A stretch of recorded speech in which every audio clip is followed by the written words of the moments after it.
doors down. I'm a big fan of these guys. You guys good? Yes, sir. Good, because I'm good. You have so many number one songs, and we're going to get to some music in a second. But, Brad, when's the last time you guys actually played for people in a room? It has been quite a while since we played for some people in a room like this, and it's always been a little bit different to do it, but it's really cool to be sitting here doing it because it's fresh, and it's been so long since we've done it that I'm kind of looking forward to it. But I was honestly nervous this morning when I got up to come in. Why would you you and I know each other at this point, too, so it's not like we're meeting for the first time. But why would you be? Is it because you haven't sang in a while? It's because we haven't sang in a year, and it's probably the biggest radio show in the country. No pressure. But listen, I'm just such a big fan. And so, you guys all coming in together means the world. So thank you guys for waking up early and singing. Because I know as a famous rock band, you don't want to wake up early in the morning. And, it's early in the morning. So I appreciate that. So where do we start? You guys, the record's been out now, 20 years? 20 years. And I did see that you guys were going to play, the Better Life all the way through, from track 1 to track. How many tracks are on that record? I think 11, I believe. So, but track 1 is Kryptonite. And do you start off with the big song? I think we're going to. Yep. Dang, the crowd's going to be like, all right, we're ready to get warmed up. Whoa, this is the big one. It's going to be, it's a little bit different, but we done it every year. We have our Better Life Foundation. And every year we play a show for that, and we actually tried this out of doing a record, and we done Away from the Sun, right? Sun, yeah. And so we just started that record, which it has Here Without You, which is another one of our big songs, and it's like put that song on like the fifth song in the set, but it was just so cool, and it was kind of inspired by. Several years ago, we went out on tour with Aerosmith, and it wasn't like an anniversary for the record or anything, but they came out and they played their hits and all, but they played the entire record of Toys in the Attic, and it was so awesome. And it's just we done it at the Better Life that year, and it was just so fun to do that it'll be fun to do this year, I think. Let me hear a clip, Raymundo, of Here Without You. I'm here without you, baby, but you're still on my mind. How big was this song for you guys, Here Without You? Because I heard it and played it on the radio. It felt like every 5 minutes. It was a monster. That was a big song. And it was a really important song for us, too, because, after the success of the Better Life record, which was, by the grace of God, it had 4 hits on it, which was really a blessing, too, because, if we would have only had Kryptonite, that would have been it, obviously. But if it's really hard to kind of follow up a song like that and then to follow up a record. And so Here Without You and When I'm Gone off the second record really were important for kind of like launching us and on kind of, for lack of a better way of putting it, just cruise control in a way, Whenever, it's been, I think 2 or 3 years ago, we do a big charity show, Eddie and I do, the Raging Idiots $1 Million Show, and I was like, dang, it would be awesome if Brad would come out and sing Kryptonite. We'd play it. And then I was nervous when you showed up because I was like, because we're doing like the background vocals and we're playing the guitar, and we come out and we played at the Ryman, and it was really one of the highlights of what we've been able to do. So that's where we met the first time, I think. It is, man. I had fun that night too. I was nervous too. And then he wrote a check, and then he's like, and then I want to give you $10,000. And I bought a new jacket. That's awesome. Gas, yeah. Would you guys mind, because we're going to talk and play music both, do you feel like you're warm enough? Can you guys vocals warm? You good? I think so. Everybody good? Can we hear a little verse and chorus of Kryptonite? Like we go to the show, it's the first song, the crowd, we're all there, we're all naked. Wait, that doesn't happen at shows. Okay. How did that song, if I'm familiar here, like that song kind of became a hit locally first and kind of spread that way? It did, man. Our local radio station down in Biloxi, Mississippi, played the song for us, and after playing locally, and like you said, and begging them to play the song, and going on the radio station and playing on the local show that they had once a month there, and it just really kind of happened to us like a story, And we were naive when it was all happening, and we didn't realize that that's not how it really happened, So it really kind of happened to us like it happens on TV, And by the grace of God, it all came together, man, and it just makes a really good story, more so than how it actually comes together sometimes, and dude, we're just really thankful to have all been a part of it. The tour was announced. You guys can get tickets at 3doorsdown.com. You're everywhere. I was going to read some cities, but you have like 150 million cities here. Everywhere. You're going back on the road. Is that exciting to go do full band shows? I cannot wait, man. I cannot wait. Been a long time. Brad, how'd the band stay together? How's this still happening? Man, we just our fans have been so good to us, and they have encouraged us along the way. God's been good to us. He's kept us going. And, we've been through a lot over the years, but you know, it really is. It's the fans, man. You hear how much your music means to people, and little encouraging notes on whether it's Instagram or Facebook or somebody you walk by in the store every day, man. I don't think people realize how much it means to you and how much those little pats on the back just keep you moving forward. Do people come up to you now and be like, "Hey, you're the guy from I'm not sure if it's Creed or Three Doors Down or Lit." They ever do that? They can't. Dude, man, I get 3 days grace all the time. Oh yeah, okay. It's Well, got a 3. You know? 3 days grace. They're a little harder, Yeah. but yeah, dang. Sometimes I get third eye blind. You get Yeah, third yeah, eye yeah. blind. Yeah. All the Yeah. thirds. I could see that. So Go with it at that point. Third eye blind. Kryptonite comes out. It's a massive hit. It's played at rock radio. It's played at pop radio. It's everywhere. At what point do you start to feel like, wow, like we're being played everywhere, and I can actually feel it as you're living your normal life? When I think I seen how far it was our first trip to Europe, and our first real show in Europe was a little club in Finland, and we've not even been to Finland that many times, but it was our first show over there, and Matt and I were walking up to the door of this club and 400 or 500 seat venue. And it was at 3 o'clock in the daytime, and it was snowy and I forgot if it was like snowy or drizzling rain or something. Anyway, it was pretty inhospitable weather, and there was 3 or 4 little girls standing in front of the club wanting an autograph. And we just walked down there in the middle of the day to kind of check the place out, and just like we were in Finland. And they didn't even hardly speak English, and I was like, they're waiting on us in Finland to get in this show. You know, it was just 3 or 4, like 300 or 400, but it was just showed you just how far that like your music has reached all the way over here and to a place that you never even thought you'd come. Did they ever try to like flash you guys up and put you in fancy jackets and like, guys, we need more of a we need you flashy, sparkling? For a second they did, and they just realized that just did not. It just that shirt and that voice just don't look right together. It just One of those Mississippi boys. yeah. They sent us to like media class to teach us how to even kind of do an interview, and I don't think I paid attention in that class any more than I did any other class. But it helped, and they tried to help us not talk quite so. Like this, you know. And I did the same thing when I got into doing like radio and television. They were like, "Hey, you're from Arkansas. Your accent's too thick." And so I went to a speech pathologist and tried to learn. And at this point, I've kind of re-embraced what I stopped doing for a while. But it was the same thing. They were like, "You can't go work in a lot of places if you sound like a hillbilly." I know, man. It really was like that, and it was. I don't know.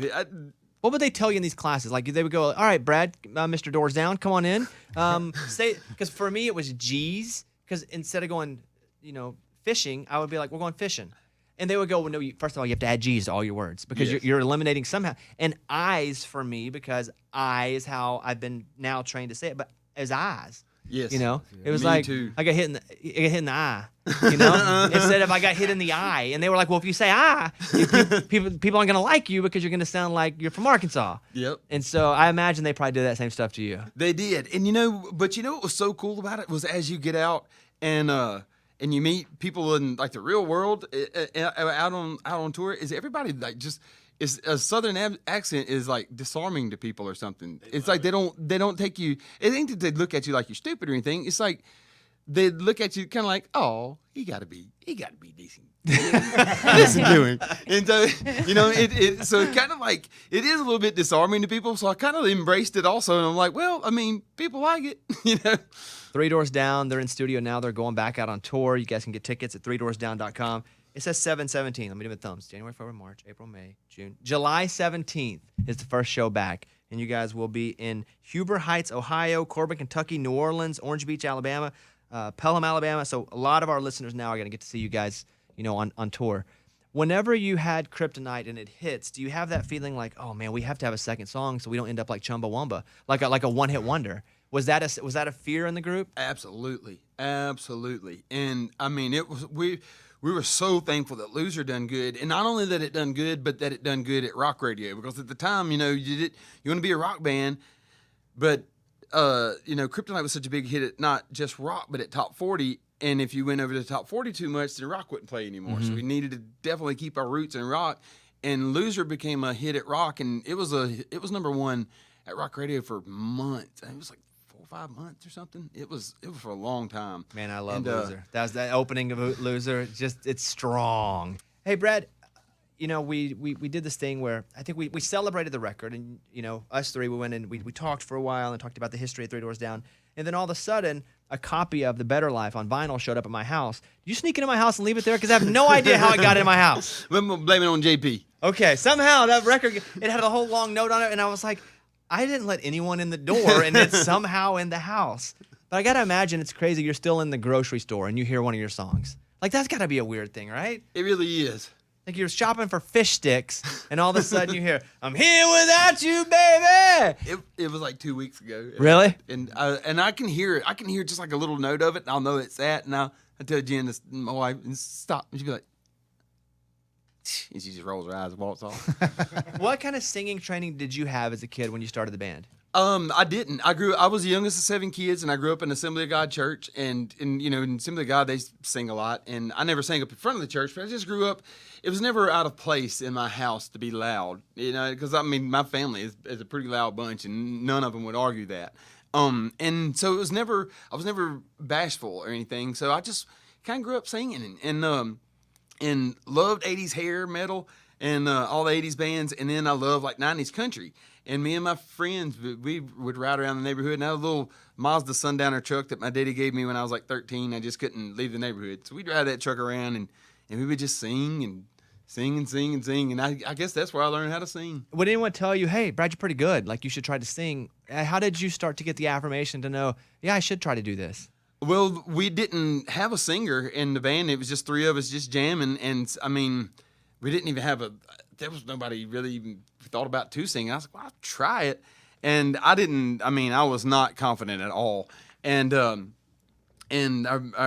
Todd, our bass player, his girlfriend and one of her friends would be sitting there sometimes listening to us and say, "Man, well, Brad, you sound good." And I think them telling me that gave me more encouragement to finally like stop looking at the wall while I was singing and kind of turn around and be like, all right, I can do it, And all my friends would, I never had any friends that like picked on me about it. All my friends, and even like a little southern small hometown, they were all really encouraging about it. That helped me more than anything. How'd you have those friends? That's the opposite. I know, man. Everybody just beat me up, told me I was a loser the whole time. That's why I like loser because I'm a loser. Three Doors Down, they're here. Tell me about the name. How did Three Doors Down, the name, come about? It was. It really doesn't mean anything significant. It was just we were kind of searching for a name, and we had a gig coming up like that night or either the night after this little trip we took down to Gulf Shores. And being from South Mississippi, the little town you go through going down there is just full of little fruit stands and some in the same buildings.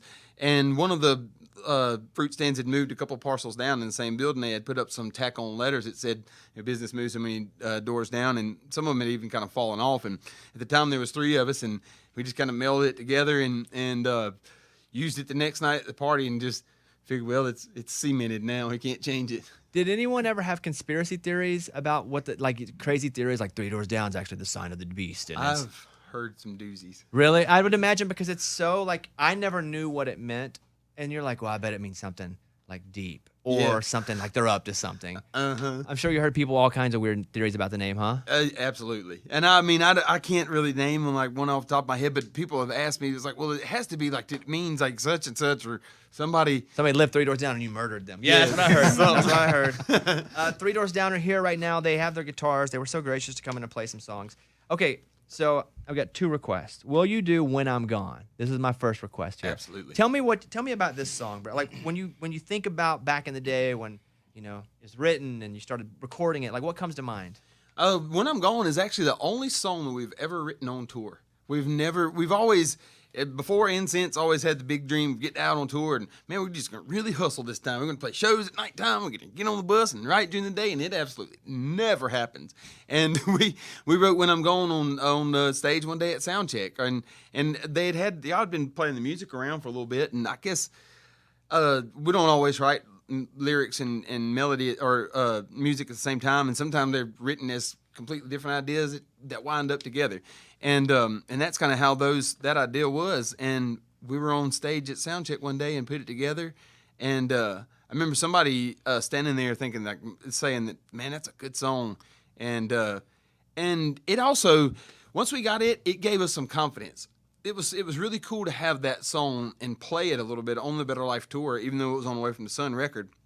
because we knew we had one in our pocket that was a good song going into that recording process. And I think it took a lot of the anxiety out of that recording process, which allowed us to kind of open up and write the songs that we did for that second record. Chris, whenever we talk about these songs, I mean, you wrote a lot of these songs too, almost all of them.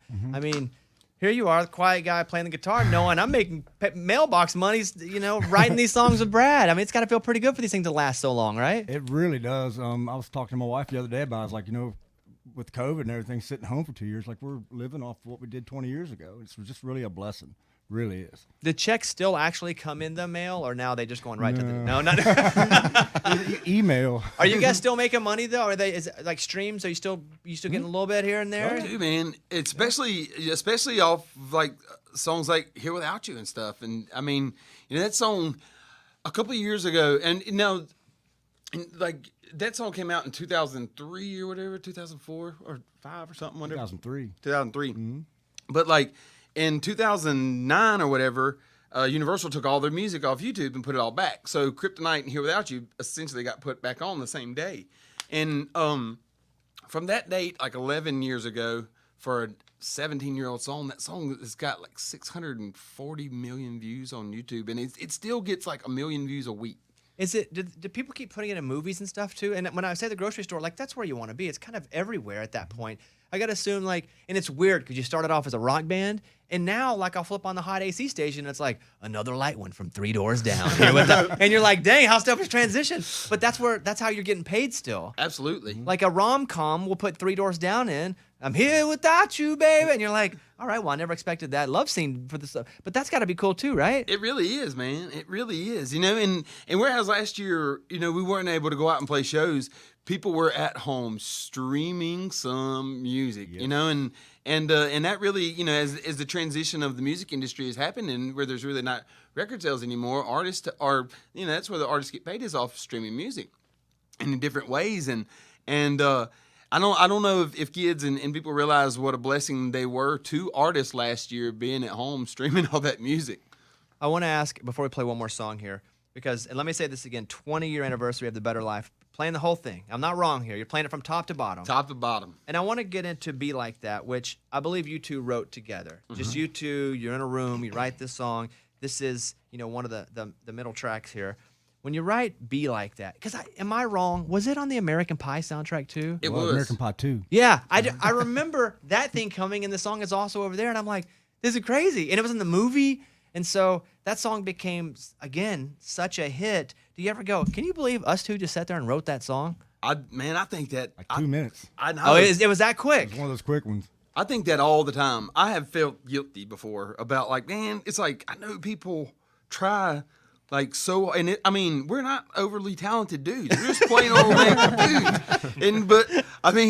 But when I say like God's blessed us with some songs, He really has, because I was sitting and wonder why. So why didn't somebody else write some of those songs? Because it weren't that they were great. They just they connected with people, and I guess to just do it in the simplicity of it.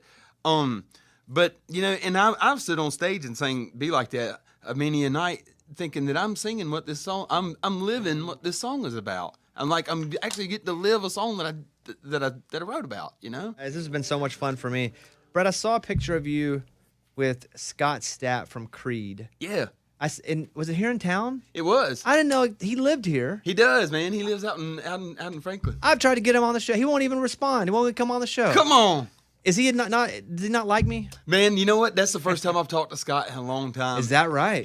Creed was the first band to ever take us out on tour, and we per se have a couple of times over the years, people like Aerosmith and ZZ Top, we've gone and played several shows with, but we've never opened for a band. And Creed was the only band that we've ever opened for. They were the first band to take us out on tour, and it was back in the day. And me and Scott just somehow we got to talking on Instagram. And I said, man, and he said, I live over in Franklin. I was like, man, I live in Murfreesboro. And I said, hit me up. His son was playing ball down the road from my house, and went down there and talked to him. And then my wife and I went out and eat with him and his wife the other night, man. And it's good to see Scott, man. He's doing great, and he's a great dude, man. Put a good word in for me. I sure will. Because I like the guy, and I Man, was like, me too. I want to talk with him, hang out, I want to hear stories. And I was like, I saw a picture with Brad with him. That's my in. because we have a Mount Rushmore of guests we've tried to book on the show. It's a weird list, but it's Scott Stapp, Hulk Hogan, Vanessa Carlton, and Post Malone, and we can't get those 4.